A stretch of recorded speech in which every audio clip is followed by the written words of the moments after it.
Cumprimento a todos na paz do Senhor Jesus. Pode tomar o vosso assento.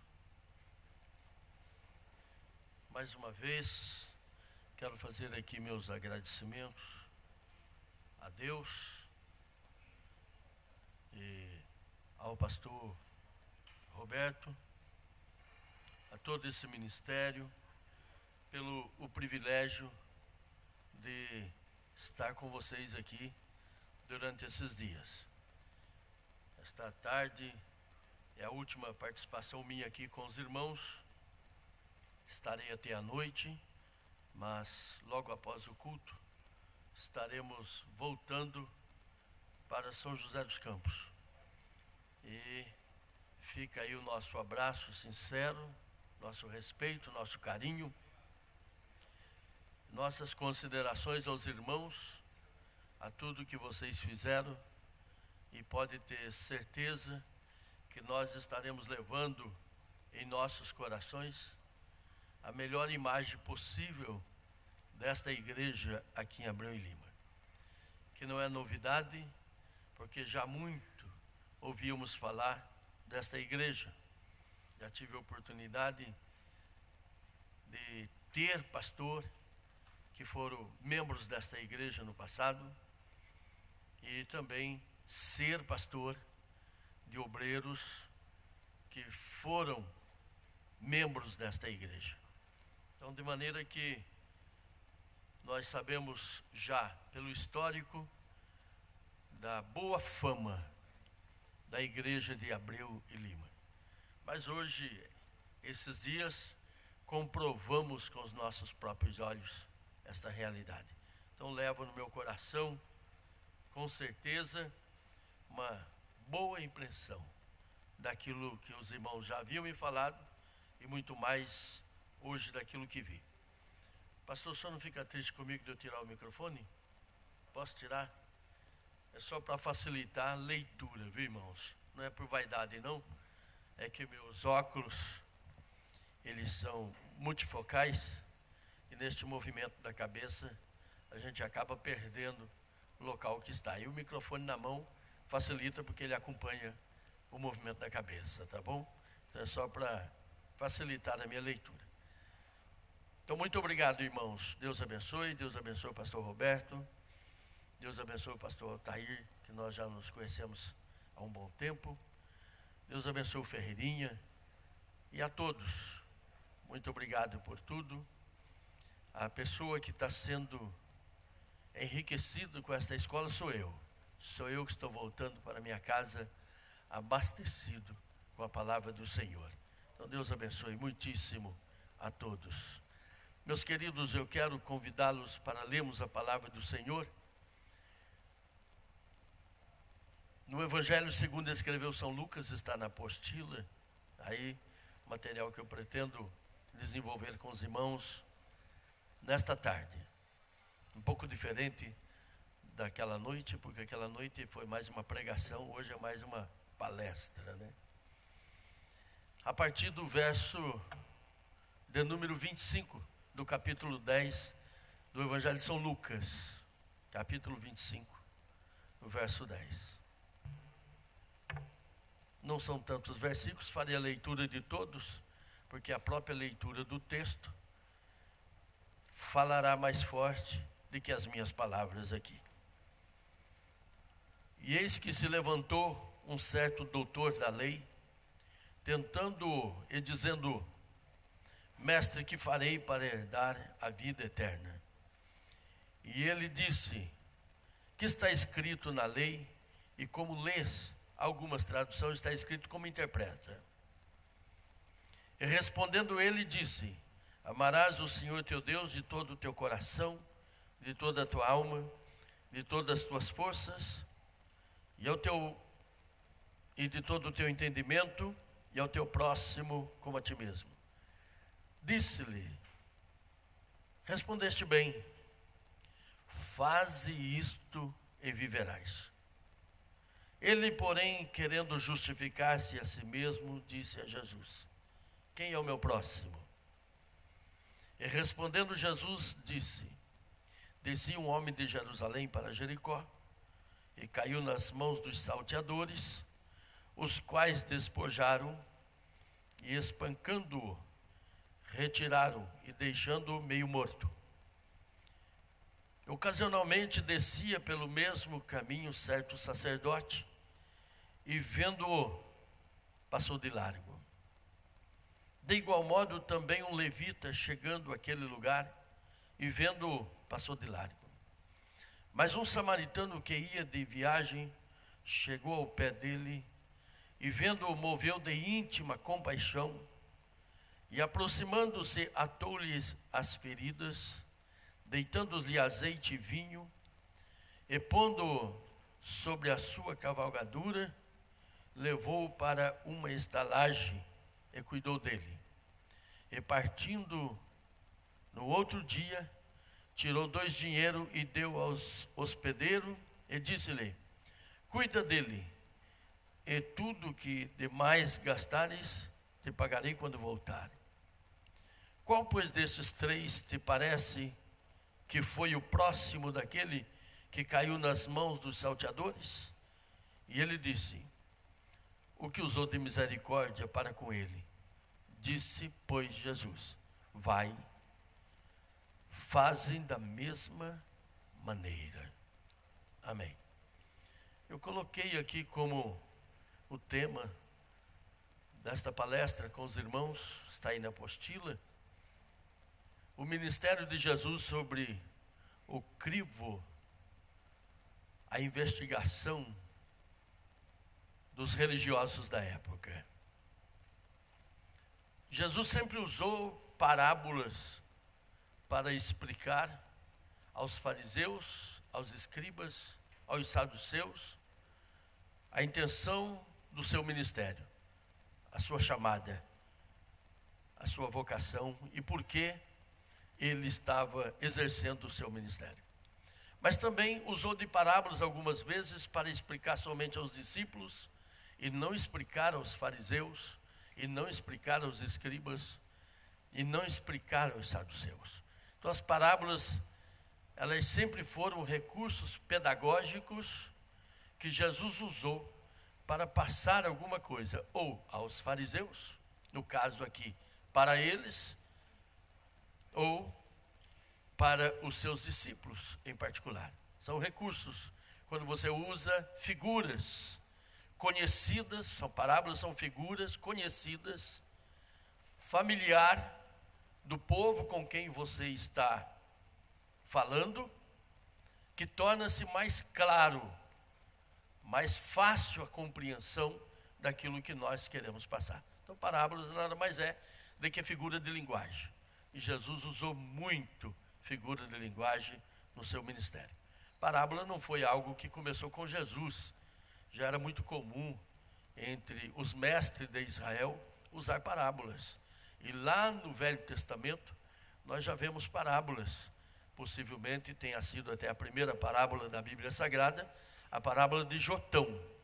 Está escrito no livro de Juízes, né? A parábola de Jotão. Então, parábolas era uma forma de usar para passar ideias, passar conhecimento, tornar-se claro a ideias. Assim como nós usamos. Às vezes, quando nós estamos pregando, ensinando, você usa algum fato conhecido das pessoas para ilustrar, ou até mesmo um testemunho, para ilustrar aquilo que você está pregando. É uma forma de tornar-se mais claro aquilo que nós queremos ensinar. O Senhor Jesus, no seu ministério, ele sempre enfrentou grandes dificuldades com as autoridades religiosas da época. E, já para colocar aqui um adendo naquilo que vou falar aos irmãos, é bom lembrar os irmãos que todo cidadão, tanto no mundo cristão, evangélico, como no nosso caso, o cristianismo, como fora, lá fora na política, entre as autoridades, quem exerce algum cargo de destaque, quem exerce alguma posição de destaque na sociedade, ele goza de bônus e ônus. ele goza dos privilégios do cargo, mas ele se expõe às críticas, ele se expõe às investigações, às especulações.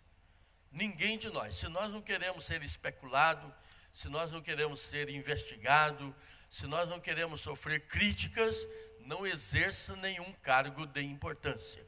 Fique no anonimato. No anonimato ninguém vai falar de você. Mas a partir do momento que você começa a destacar-se no grupo, você torna-se um elemento passivo de críticas. Você torna-se um elemento passivo de investigação, de especulação. Então todos os seus atos são investigados por alguém. São criticados por alguém. Tem aprovação e desaprovação. Por exemplo, eu estou falando aqui aos irmãos. Possivelmente falarei aqui uma hora com os irmãos. Durante esse período que eu estou falando aqui, eu tenho que ter consciência que após eu terminar a minha mensagem, alguém dirá, concordo, e alguém dirá, discordo. Pode ter certeza, não concordei com isso que o pastor falou. E eu, como o orador deste momento, eu tenho que ter amadurecimento suficiente para ouvir as duas partes. Pastor, o senhor falou, gostei. Pastor, o senhor falou isso, eu não gostei. É isso? Então eu tenho que ter amadurecimento, porque eu me exponho a todos vocês. Liderança é isso. Liderança é estar diante de aprovação e desaprovação. Seria bom que nós tivéssemos só aprovação. Mas se nós tivéssemos só aprovação, nós nos tornaríamos um Deus. Nós pensaríamos que nós éramos super-homens. Exatamente quando nós temos reprovação, é para você ter a consciência que você também não é um super-homem. Você está dentro de limites de aprovações e desaprovações. Jesus enfrentou isto. Jesus, o Filho de Deus, o Deus Todo-Poderoso, o Deus Pai que humanizou, que estava na sua natureza, a natureza divina e a natureza humana, presente em todos os momentos. Jesus não usou da natureza divina em nenhum momento em benefício próprio, mas nem por isso deixou de ser Deus. Ele era Deus. Paulo, quando escreve aos Filipenses, ele disse: esvaziou-se a si mesmo. Ele tomou a decisão de esvaziar-se, mas não deixou de ser Deus. Continuou sendo Deus. Ele apenas deixou a cadeira e sentou ao lado, mas continuou sendo Deus. É como quando o pastor Roberto, ontem, por ocasião do seu aniversário, ele não sentou na cadeira de presidente. Ele sentou numa cadeira ao lado, sim ou não, mas não deixou de ser o presidente. Ele continuou sendo o presidente. Ele apenas se esvaziou, porque o culto naquele momento era para ele. Foi isso que Jesus fez. Jesus nunca deixou de ser Deus. Assim como exerceu todo o seu ministério como homem. Não é? Então ele caía na crítica dos fariseus, dos saduceus e dos escribas. Muitas outras, os essênios, os herodianos, muitas outras religiões existiam naqueles dias, grupos religiosos. Mas os grupos que mais incomodaram Jesus foi saduceus, fariseus e os escribas. Um relato rápido sobre os fariseus, assim como os saduceus, foram grupos religiosos que se levantaram cerca mais ou menos de 150 a 200 anos antes de Cristo. Os fariseus, quando formaram o seu grupo religioso, formaram bem intencionado, com a intenção de preservar a ortodoxia de Israel, Israel não perder as suas doutrinas básicas da lei sagrada. Posteriormente, os fariseus desviaram do propósito, aí em função da ação dos escribas, porque a lei, os fariseus perderam o templo, os judeus perderam os templos, surgiram-se as sinagogas, onde era feita a leitura, porque o sacrifício que não foi feito mais, O culto do templo, que não foi feito mais, era substituído pela leitura da palavra, a leitura da lei. A leitura da lei substituía, então, os sacrifícios e substituía, então, os cultos no templo, substituía o templo. Isso era feito nas sinagogas. Mas como a prática da leitura da lei, que era feita num rolo, gastava-se muito rolo, gastava muito material, gastava muito os caracteres do rolo, foi necessário então que surgissem os escribas. Os escribas nada mais eram do que aqueles que escreviam, copiavam a lei. E daí, os escribas, ao começar a copiar as leis, começaram a dar interpretações. Foi por isso que Jesus perguntou aqui a este cidadão: como lês e como interpreta? Não é assim que está escrito aí? Como lês e como interpreta? Porque eles começaram a dar as vossas próprias interpretações e acrescentar, inclusive, nas leis. Daí surgem as tradições, as leis dos anciãos, aquilo que os anciãos diziam, aquilo que as tradições diziam, e colocaram em pé de igualdade da palavra, da lei de Deus. Jesus, quando veio ao mundo, Jesus não quebrou a lei. Ah, pastor, Jesus não quebrou a lei. Jesus disse: eu não vim revogá-la, mas eu vim cumprir. Jesus cumpriu a lei. Viu, irmãos? Então a lei, dentro da visão de Paulo, no capítulo 7 de Romanos, Paulo diz que a lei é santa, a lei é divina, a lei é espiritual. A lei em si não tinha nada de errado. A lei foi dada por Deus no Monte Sinai. Deus não fez nada errado. A lei estava correta. A lei era aquilo que Deus havia determinado. O que é que estava errado? A tradição. Aquilo que era imposta pelos escribas e pelos anciãos. Isso Jesus quebrou. Por exemplo, vou dar alguns exemplos. Não pode comer sem lavar as mãos. Isso era colocado pelos escribas. Aí Jesus pega e come sem lavar as mãos. Não podia comer sem lavar os jarros. Jesus come sem lavar os jarros. Isso Jesus quebrou. Com relação à guarda do sábado. O sábado não foi feito para que o homem guardasse o sábado simplesmente. O sábado foi feito por causa do homem. Então o importante não era o sábado, mas era o homem. Por exemplo, esse paletó que eu estou vestindo, não foi feito para que eu vestisse, ele foi feito para mim, para meu uso.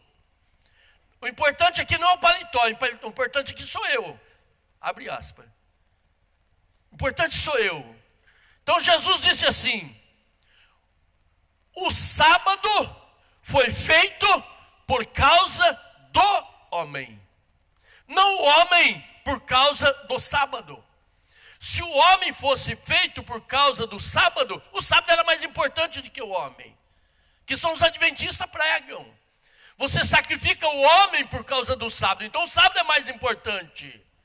Mas Jesus disse: o sábado não foi feito por causa do homem, mas é o homem por causa do sábado. Mas o homem não foi feito por causa do sábado, mas o sábado por causa do homem. Então é o homem que é importante. Essas tradições Jesus quebrou. Mas Jesus não quebrou a lei mosaica, a lei Jesus cumpriu.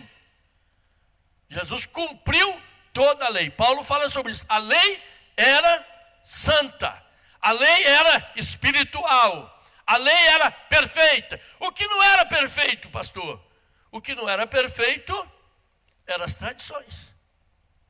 Por isso Jesus disse: entende o que ler?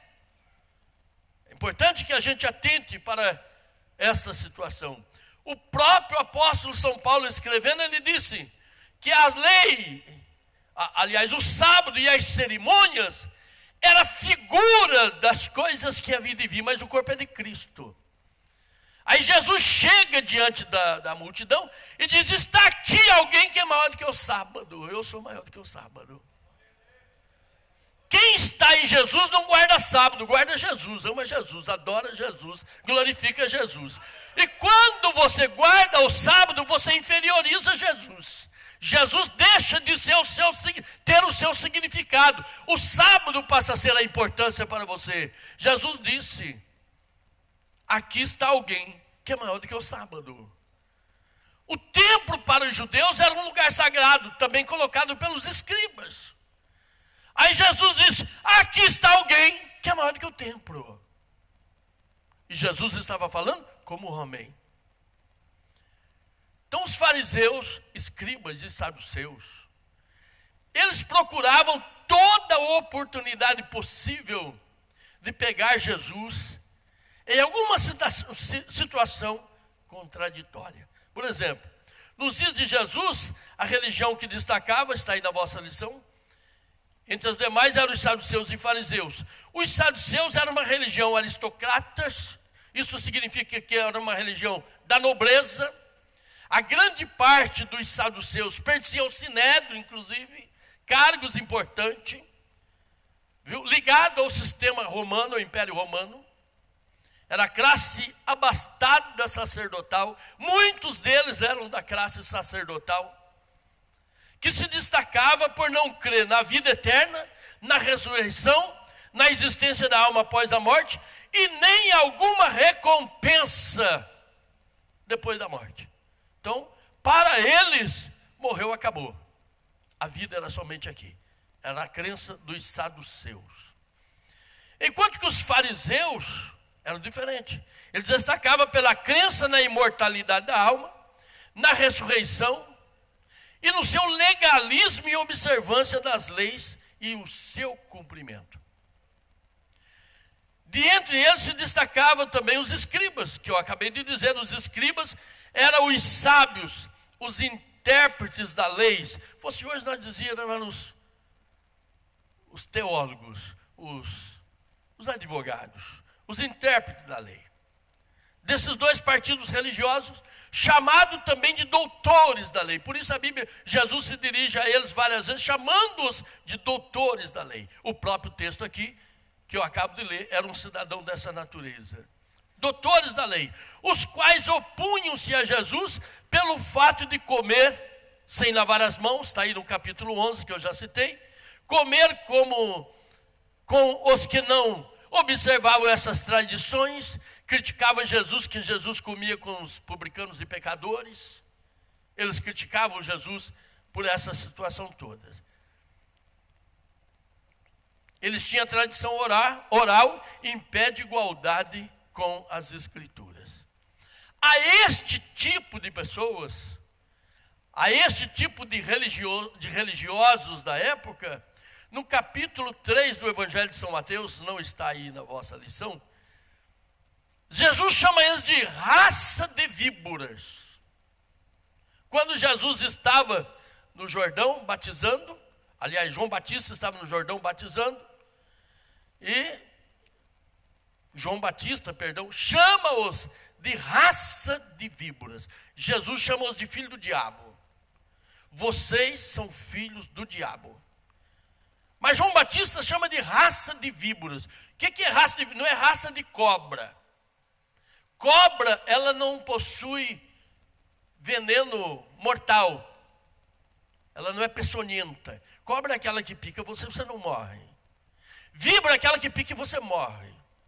Paulo foi picado por uma víbora. E logo disseram, vai morrer. Mas Paulo pegou a víbora, sacudiu no fogo. E nem sequer inchou. Entendeu? Então João Batista diz, raça de víbora. O que é raça de víbora? A vossa espécie é víbora. Vossos pais já eram assim. Vocês são víbora porque vossos pais eram víboras. Vocês são venenosos porque vossos pais já eram venenosos. A quem João Batista está falando? Os escribas, os fariseus. Esse grupo que tinha nas suas mãos a detenção, o domínio da religião. Eles dominavam Israel. Eles dominavam Israel. Nada se podia fazer dentro do aspecto religioso em Israel que não passasse por eles. Daí vem o fato deles chegarem a Jesus e dizer assim: quem te deu tal autoridade para tal coisa? Por exemplo, quando Jesus amaldiçoou a figueira. Quem te deu tal autoridade? Porque ninguém podia pregar em algum lugar se não tivesse uma credencial do Sinédrio, uma aprovação dos escribas, uma aprovação dos fariseus. E Jesus chega sem dar satisfação a ninguém desse povo. Sem dar satisfação a ninguém desse povo. Vamos passar um pouquinho mais rápido. Olha aí o que diz o texto sagrado que eu acabo de ler aí. E eis que se levantou um certo doutor da lei. Estão falando aqui de quem? De um escriba. Esse escriba poderia ser fariseu. Se levantou um certo doutor da lei. E o texto lido é um fato típico de tudo que temos dito. Jesus estava em um discurso caloroso com seus discípulos. Que discurso é esse que Jesus está com seus discípulos? É o mesmo discurso do Evangelho de São Mateus, capítulo 11. Que Lucas fala aqui de uma forma um pouquinho meio resumida. Jesus havia mandado os seus discípulos evangelizar de 2 em 2, mandou os 70. E eles voltaram daquela evangelização, dizendo: Jesus, em teu nome até os demônios nos sujeitam. E Jesus disse: não alegrai-vos por isso, mas alegrai-vos antes, porque o vosso nome está escrito no céu. E o Evangelho de São Mateus capítulo 11, ele é um pouquinho mais claro, porque ele disse assim: graças te dou, ó Pai, porque não revelaste essas coisas aos sábios e entendidos. Sábios e entendidos, salve-se melhor juízo aí os nossos teólogos aí, e detentor do conhecimento da lei, da língua, original aqui das Escrituras. Mas sábio e entendido aqui é uma ironia de Jesus. Jesus não estava dizendo que eles eram sábios. Jesus está dizendo daqueles que pensam que são sábios. Que o maior problema nas nossas igrejas não é os sábios, é quem pensa que é sábio. O maior problema dos fariseus é porque eles pensavam que eram sábios. Eles pensavam que eles eram detentor de todo o conhecimento. Então Jesus disse: graças te dou, Pai, porque não revelaste essas coisas aos sábios e entendidos, mas revelaste aos meus pequeninos. E esse discurso incomodou o doutor da lei. Porque sábio entendido era doutor da lei. Isso incomodou o doutor da lei. E o doutor da lei então pergunta para Jesus: o que eu tenho que fazer para ser salvo? Já que o senhor sabe, me explica. Vamos continuar o texto aqui. Ele pergunta: o que eu devo fazer para herdar a vida eterna?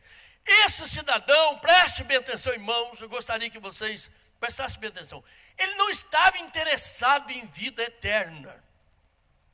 Ele não queria saber de vida eterna. Ele queria testar Jesus. Ele queria testar o conhecimento de Jesus. Olha o texto, como está escrito. Diz assim, ó: e eis que se levantou um certo doutor da lei. Como está aí na sua Bíblia? A frase seguinte. Como está na sua Bíblia? Tentando. Ele está querendo saber de vida eterna?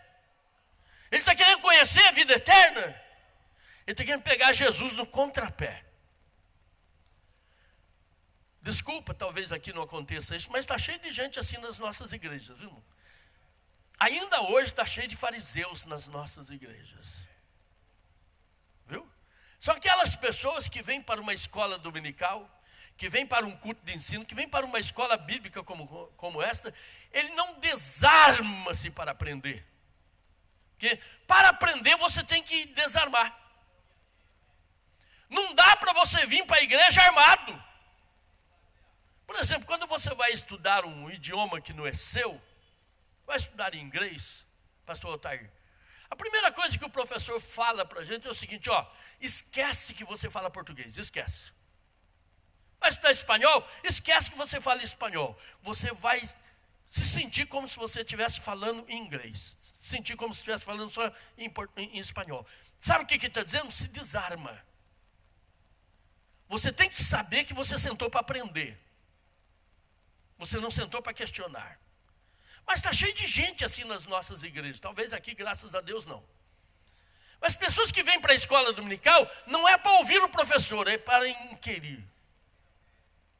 É para mostrar a sua ideia. Já existe pessoas nas nossas igrejas, e sempre existiu, que até pega as nossas lições bíblicas da escola dominical e diz assim, ó, eu não vou falar nela porque isso aqui não tem nada. Meu irmão, então por que você comprou? Por que você veio? Abaixa no outro centro. Não é aqui o seu lugar. A partir do momento que eu sentei aqui, eu posso não gostar do pregador. Não posso gostar da cara dele. Mas eu tenho que ouvi-lo. Eu tenho que estar pronto para ouvir. E esse doutor da lei chegou para Jesus e disse, que farei para herdar a vida eterna? Doutor da lei tentando-o e dizendo, mestre. Chamou Jesus de mestre. Que também é uma ironia. Porque os escribas, fariseus e saduceus concentravam-se em Jerusalém. E Jesus veio da Galileia. Qual que era a ideia que já tinha naqueles dias e que tem também nos nossos dias?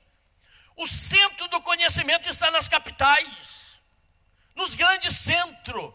Quem vem do interior não conhece, não sabe. Foi por isso que quando o Senhor Jesus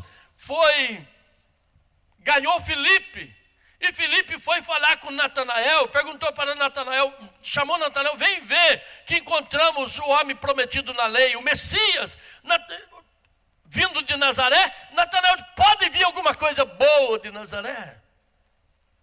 Mas eu gostaria de dizer aos irmãos, que lá no anonimato, tem muita gente que não aparece, nunca foi citado o seu nome, mas sabe tanto quanto nós e até melhor. Nazaré não tinha condições de enviar conhecimento para Jerusalém. Então vamos aceitar esse Jesus? Então até chamar Jesus de mestre aqui é uma ironia. Porque eles não reconheciam Jesus como mestre. Vamos passar um pouquinho mais.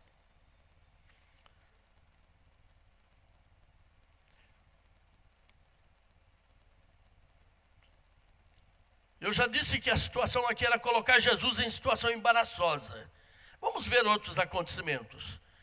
Esses fatos são notáveis em outras ocasiões, bem como quando eles pediram um sinal do céu. Eu vou ler um versículo na Bíblia para clarear o que eu quero dizer aqui agora. Abra a vossa Bíblia no livro de Provérbios, está aí, capítulo de número 26 de Provérbios. Ou Provérbios 26, diz assim, Provérbio 26, e o verso de número 4 e 5, são palavras de Salomão. Ele diz assim, não responda ao tolo segundo a sua estutícia, para que te não faça semelhante a ele. O que é uma estutícia? É um sentimento maldoso. Não é isso? Pernicioso. É exatamente o que esse doutor da lei está fazendo. Não responde ao tolo segundo a sua estutícia. Com outras palavras, Salomão estava dizendo assim, não perca tempo com o tolo. Não perca tempo com aquele que vem na igreja, no culto, só para te questionar. Você tem muita coisa boa para se preocupar. Não se preocupe com aquele que vem na igreja só para inquirir o que está acontecendo na igreja. Há uma frase dos árabes muito interessante. Os árabes diziam o seguinte, enquanto o cão ladra, a caravana passa. No Brasil ela foi traduzida da seguinte maneira, enquanto o cão ladra, a banda toca. Sabe o que essa frase quer dizer? Não perca tempo com quem não tem o mesmo objetivo seu. Não perca tempo com quem não tem o mesmo propósito seu. Olhe para frente. Se você tem na congregação, na igreja, um cidadão que só vem na igreja para te inquirir, para dizer que as coisas não estão conforme ele gostaria, não perca tempo com ele. Olhe para frente. Não se enrosque com esse tipo de gente. Mas aí, o sábio diz um outro versículo na frente. É o verso 5. Responde ao tolo segundo a sua estutícia, para que não seja sábio aos seus olhos. Bom, o primeiro versículo diz: não responda ao tolo. Mas se o tolo insistir, entupa ele. Viu? Não dê ouvido para tolo. Mas se o tolo persistir, fecha a boca dele logo. É isso que o sábio Salomão está dizendo. Não perca tempo com essas pessoas. Mas se ele insistir com você, feche a boca dele logo. Mas feche com conhecimento. É isso que o texto sagrado diz. Observe bem. Eles chegaram para Jesus e perguntaram assim para Jesus, por ocasião da figueira: quem te deu tal autoridade? Jesus não tem satisfação para dar para eles. Sim ou não? Ele não tem satisfação para dar para esses camaradas. Quem te deu tal autoridade para amaldiçoar a figueira? Aí Jesus responde: deixa eu fechar a boca desses camaradas.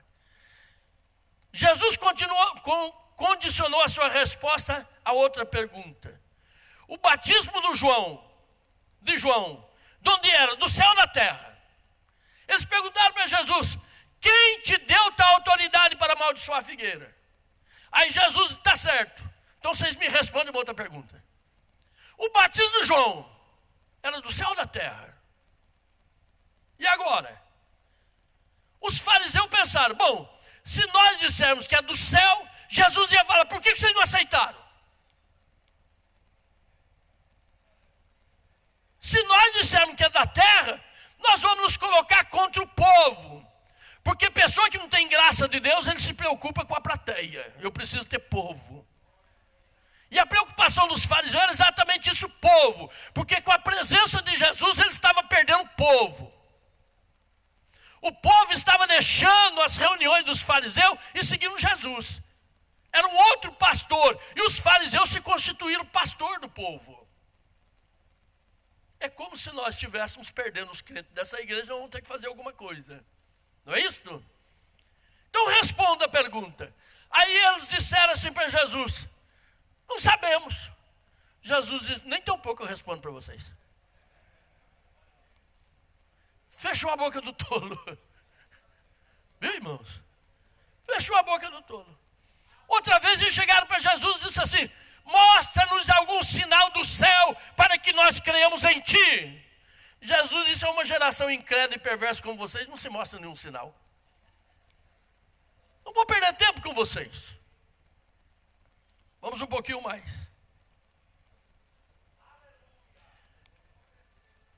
Eles não admitiam a possibilidade de que alguém como Jesus, vindo de fora de Jerusalém, onde estava a sede do conhecimento, pois ali estavam os melhores ensinadores. Jesus disse a Nicodemos: tu és mestre em Israel e não sabe disso. Quando Nicodemos chegou para Jesus, disse sobre a vida eterna: mestre, sabemos que tu és mestre vindo da parte de Deus, que ninguém pode falar o que tu faz se Deus não for contigo. Aí Jesus disse para ele: mas você é mestre em Israel, não sabe disso? Você tinha obrigação de saber. Vocês são mestres em Israel. Vocês estão perguntando para mim por quê? Vocês é que deveriam saber. Então Jesus disse aqui: olha, tu és mestre em Israel e não sabe disto? Jesus havia vindo de Nazaré, uma cidade pobre e humilde em seus dias, que o próprio Natanael, ao chamar Filipe, disse, ao ser chamado por Filipe, disse: pode vir alguma coisa boa de Nazaré? Está aí a citação. Morou em Cafarnaum, de onde não se esperava nenhum profeta. Os próprios fariseus disseram para Nicodemos: você não conhece a lei? Não sabe que de Cafarnaum não se levantou nenhum profeta? Os próprios fariseus fizeram essa crítica de Nicodemos. A presença de Jesus incomodava os fariseus. esse grupo religioso. O interiorano estava incomodando a liderança de Israel, por causa de atrair sobre si grandes multidões. Vamos ler um versículo aqui, também não está aí no texto. Abra a vossa Bíblia no Evangelho de São Mateus, capítulo de número 23. Só para abrir aquilo que eu estou dizendo aqui. Capítulo todo 23, que aliás ninguém de nós gostamos de pregar esse capítulo na igreja. Hoje não se prega mais esse capítulo na igreja. Não se ouve mais ninguém pregar. Não é isso? Eu não sei se a gente tem medo de estar enquadrado aqui no mesmo sistema, o que é, mas a gente quase não prega mais isso aqui. Então falou Jesus à multidão e aos seus discípulos, dizendo: na cadeira de Moisés estão assentados quem? Quem? Eles eram detentores da lei. Ninguém pode ter outra interpretação além daquela que nós temos. Eles eram exclusivos. Na cadeira de Moisés estão sentados os escribas e fariseus. Aí Jesus disse assim: observai e praticai tudo que vos disserem, mas não procedais conforme com as suas obras, porque dizem, era o problema das religiões na época. Pregava, ensinavam, mas na prática não existia. Não existia prática. Era uma igreja teórica. Eram bons pregadores, bons ensinadores, só que não conseguia praticar. O evangelho, o cristianismo sem prática não é evangelho. É como você chegar num restaurante bom, como nós fomos ontem, pegar o cardápio, ler todo o prato que tem no cardápio, mas não comer. Fica sentado olhando os outros comerem. Evangelho teórico é só olhar cardápio. Evangelho prático é participar da mesa. Nós temos que sair de uma escola como esta, não com a cabeça cheia de teoria, mas nós temos que sair de uma escola como esta, com conhecimento da palavra, mas pronto para ir para a guerra, para ir para o trabalho. Achei interessante que alguém me disse há pouco tempo que o pastor Anselmo Silvestre, uma certa ocasião, numa formatura de grupos teológicos da escola de teologia, quando ele foi pregar, ele disse: vocês que receberam o diploma, o canudo, chegue em casa, coloque na gaveta e vai trabalhar. Nós não podemos ser como os escribas. Somos bons ensinadores, somos bons professores, somos bons pregadores, mas não praticamos aquilo que nós estamos pregando, irmãos. Nós temos que ir ao mundo da prática. Foi isso que Jesus reprova nos fariseus, quando por ocasião de amaldiçoar a figueira. Jesus sai do templo, ele tinha saído do templo, e olha uma figueira frondosa, cheia de folhas, e vai procurar fruto. E quando chega lá, Jesus não acha fruto na figueira, e ele amaldiçoa a figueira. A figueira representa o sistema religioso, o sinédrio, o sacerdócio, os saduceus, a religião que dominava Israel. E Jesus queria dizer: vocês têm folha, mas não têm fruto. Vocês têm aparência. Vocês vivem de aparência. Jesus não está preocupado com folha, ele está preocupado com frutos. E o pior, o mais grave, sabe o que é? Porque figueira, todos que conhecem sabem disso, ela não dá folha primeiro que o fruto, porque folha é sinal de glória, sinônimo de glória, de beleza. Ela não dá folha primeiro que o fruto. A figueira primeiro carrega os seus galhos de frutos, e depois é que vem as folhas. Nós queremos glória, mas não provamos o porquê da glória. Você quer ser honrado? Dê frutos.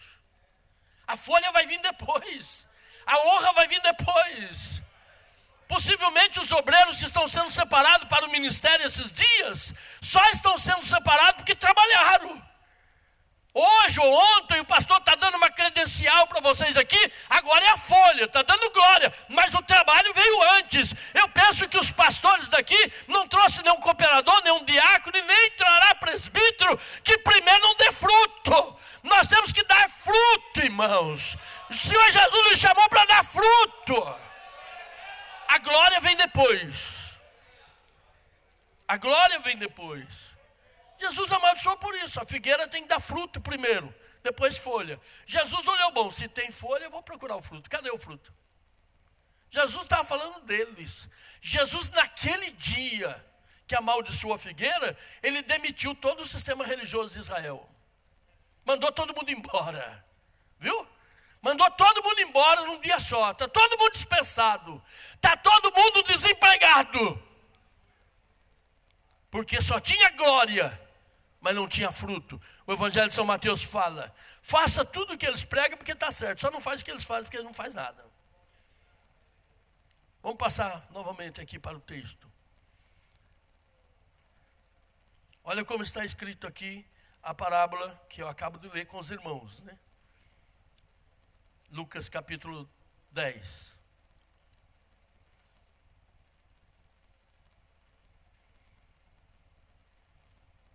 Jesus responde a pergunta do doutor da lei com duas perguntas. Olha o método pedagógico de Jesus. E Jesus respondeu a pergunta do doutor da lei com duas perguntas. O que está escrito na lei? Primeiro, o que está escrito? Segundo, como você interpreta? Como lês? Como interpreta? O que significa? O que quer dizer esse texto sagrado? Como é a sua aplicação? Ele prontamente respondeu: amarás o Senhor teu Deus de todo o teu coração, de toda a tua alma, de todas as tuas forças, de todo o teu entendimento, e ao teu próximo como a ti mesmo. Teoricamente, esse camarada estava bom. Doutor mesmo. Sabia tudo. Só não praticava. Aí Jesus olhou para ele e disse assim: está certo. Correto. Você quer saber para a vida eterna? Como ser salvo? Você respondeu, está correto. Só tem uma coisa. Vai e faz. Sai da teoria, vai para a prática. Sai da teoria, vai para a prática.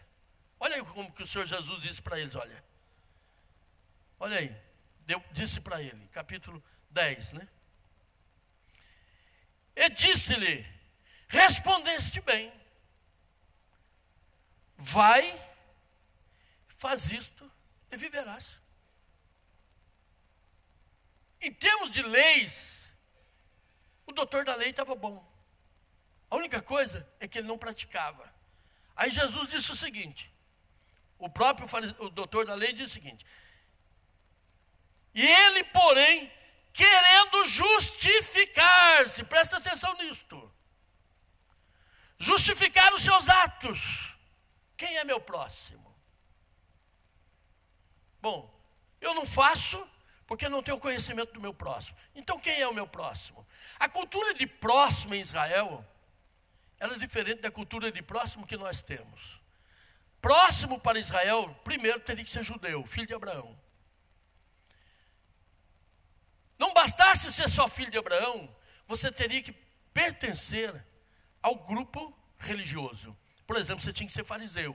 Se você fosse saduceu, você era inimigo. Saduceus e fariseus eram inimigos. Eles só se uniram para derrubar Jesus. Porque os inimigos se unem para ser contra. Viu? Eles só se uniram para derrubar Jesus. Se você não pertencesse à seita dos saduceus, você não era próximo. Se você não pertencesse à seita dos fariseus, você também não era próximo. Se você fosse de uma nação estrangeira, por exemplo, samaritano, muito pior. Samaritano, você era amaldiçoado. Você era tratado como cão, não era como cãozinho. Quando a Bíblia fala cachorrinho, os cachorrinhos comem da mesa do seu senhor, a Bíblia está falando de animal de estimação. Era cachorrinho. Mas cão era animal predador que ladrava à noite, atrás de animais podres, carnes podres. No entanto, Paulo, quando escreve aos Filipenses, no capítulo 3, que ele adverte aos Filipenses sobre o perigo das falsas doutrinas, ele disse assim: cuidado com os cães. Não é isso? Cuidado com a circuncisão e cuidado com os cães. Porque cães tinham uma conotação ruim. Ruim. E quando os fariseus se dirigiam aos gentios, era cão. Era imundos. Cão era animal imundo. Cão não serve para sacrifício. Então eles tratavam os gentios como cães. É exatamente por isso que quando Cornélio é ouvido pelo Senhor, e o Senhor manda que Cornélio mandasse alguém buscar Pedro, e Pedro estava na casa de Judas orando, e Deus dá uma visão para Pedro com um lençol amarrado com as 4 pontas, cheio de animais imundos. Pedro disse: não porei na minha boca coisas imundas. Deus disse: não chame imundo aquele que eu já purifiquei. Por quê? O Senhor estava mandando Pedro pegar para Cornélio. E a ideia dos judeus que Cornélio era imundo. Quando a família de Cornélio aceita Jesus como Salvador e Pedro leva-os ao batismo, Pedro encontra uma dificuldade muito grande, porque os apóstolos questionaram Pedro como que ele ia batizar pessoas que eram imundas, pessoas que não pertenciam ao judaísmo. Pedro disse: como pode negar ao batismo a estes que, como nós, recebessem o Espírito Santo? Glórias ao nome do Senhor. Aleluias. Aí os apóstolos decidiram então. Essa era a visão de próximo que os judeus tinham. Era equivocada a visão de próximo. Aí Jesus, então, para ensinar a esse doutor da lei o que era um próximo, ele cita a parábola. Então a parábola do samaritano é exatamente para isso. Para mostrar aos judeus, aos escribas, aos fariseus, qual era a sua situação diante de Deus e da religião. Como era o conceito que eles tinham diante de Deus. Aí o texto diz o seguinte: Jesus cita a parábola. E respondendo, Jesus disse: descia um homem de Jerusalém para Jericó e caiu nas mãos dos salteadores, os quais despojaram e, espancando, se retiraram, deixando meio morto. Ocasionalmente descia pelo mesmo caminho um sacerdote, e vendo-o passou de largo. De igual modo também um levita, chegando àquele lugar e vendo, passou de largo. Descia um homem. Quem é esse homem? A Bíblia não fala quem é esse homem. Mas descia de Jerusalém. Possivelmente estava descendo do culto para Jericó. Jericó era uma cidade distante, uma cidade onde tinha as palmeiras, que as pessoas gostavam de prestar serviço em Jerusalém ou em outra cidade, mas morar em Jericó era uma cidade boa para se morar. Então, possivelmente, esse cidadão desceria de uma reunião, de um culto. Só que de lá também desceu o sacerdote, que deve ter cumprido o seu tempo de culto, a sua semana. Era uma semana de culto. Atrás dele deve ter descido o levita, que também cumpriu sua semana de culto. O sacerdote era o responsável pelas cerimônias, os levitas eram os serviçais, aqueles que proporcionavam ao sacerdote a condição de culto. Como faz os diáconos cooperadores, os obreiros da nossa igreja, que auxiliam o pastor.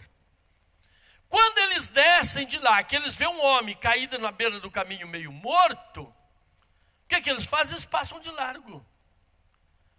Com outras palavras seria: cumpri o meu dever no culto, que importa os outros?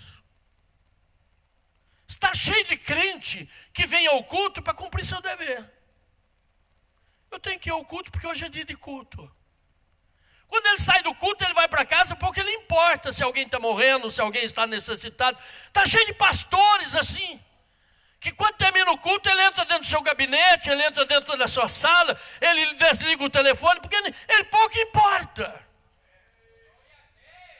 O que Jesus está querendo dizer para mim e para você aqui, que o nosso culto não termina quando termina em Jerusalém. O nosso culto termina na rua, termina na casa, onde estiver necessidade.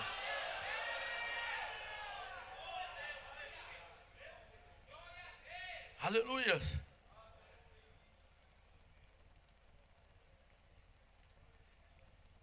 Esses homens haviam cumprido o seu dever. Estava vindo a reunião de adoração, onde a lei deve ter sido lida, deve ter sido explicada por eles. Aquilo que tinha sido ensinado no templo ficou ali no templo. Fora do templo tudo era diferente. Na prática nada acontecia quando ensinava. Uma pergunta, será que isso não acontece com a gente não? Dentro dos templos nós somos excelentes cultos, crentes. Nós gostamos de pregar, de cantar. Por lá de fora da porta nem crentes somos mais. Aqui dentro da igreja nós estamos em evidência. Quando termina o culto, sai por lá de fora da porta, ninguém nos conhece mais. O culto que começa aqui, vai para a sua casa. Vai para o seu emprego. Vai para a sua viagem. Amém, meus irmãos? O que o levita e o sacerdote fez aqui, dever cumprido, cumpri meu dever. Cumpri meu dever. Fiz o meu trabalho litúrgico. Regi o coral, toquei na orquestra. Eu era o pregador da noite, eu preguei. Mas será que eu prego aqui e continuo lá fora? Ou termina aqui? A minha vida como crente tem que ser aqui lá fora. Lá na indústria onde eu trabalho. Vou dar um testemunhozinho aqui para ser rápido aos irmãos. Quando eu entrei numa indústria para trabalhar, vocês imaginam que já faz 23 anos que eu sou aposentado, e eu trabalhei 25 anos nessa empresa. Quando eu entrei na indústria, eu recebi pastor, que hora que eu tenho que parar aqui, perdão? Me ajuda aí. Não orei a hora que eu comecei. Mais 5 minutos? Rapidinho então. Quando eu cheguei na indústria, eu recebi um panfleto que dizia o seguinte: dentro dessa empresa não se lê Bíblia, não se fala de Deus, é proibido. Eu entrei numa sessão, dentro da sessão tinha um altar de Buda e um altar de macumba. Trabalhava mais ou menos uns 160 homens naquela empresa, naquela sessão. E o meu chefe chegou para mim e disse: se dependesse de mim, crente não passava aqui nesse corredor, hein? Eu não gosto de crente, ele era macumbeiro. Não tem problema não. Levei para lá o Novo Testamento escondido, comecei a ler o Novo Testamento, comecei a orar, e de vez em quando jogava uma sementinha do Evangelho. 15 anos depois que eu estava nessa sessão, não tinha altar de Buda, não tinha altar de macumbaria.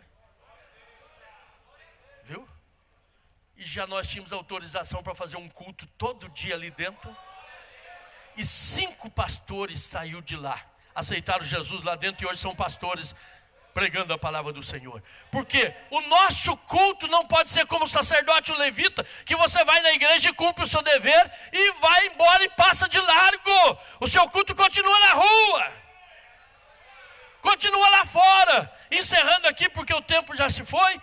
O Senhor Jesus disse para esse cidadão, conta a parábola para ele, e depois conta do bom samaritano. Mas um samaritano que vinha de viagem, irmão, judeu não gostava de ouvir esse nome samaritano.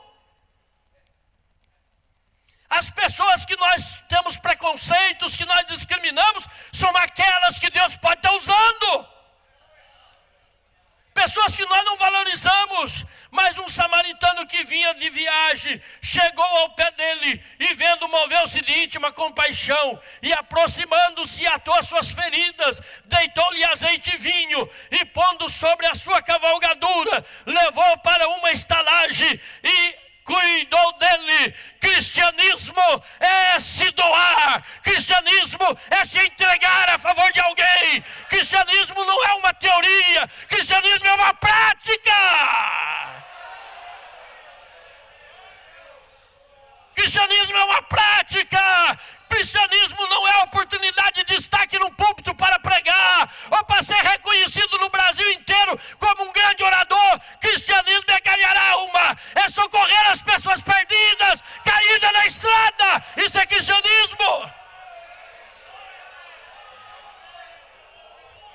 Eu tenho que encerrar. Jesus então chega para o doutor da lei e perguntou assim: quem foi o próximo dele? Foi o sacerdote? Não. Foi o levita? Não. foi o próximo? Ele poderia ter dito o samaritano. Mas ele nem sequer falou o samaritano. Ele disse o que usou de misericórdia. Ele poderia, não, foi o samaritano que veio de caminho. Mas ele não disse o samaritano porque ele tinha um orgulho terrível, que não podia falar o nome do samaritano. Ele podia, um samaritano, ele disse o que vinha de caminho. Aí Jesus disse, disseste bem. Vai e faz a mesma coisa. Que Deus abençoe a todos vocês. Muito obrigado. O CT Adalp, Centro Educacional Teológico da Assembleia de Deus em Abreu Lima, Pernambuco, está lançando o seu curso básico em Teologia online.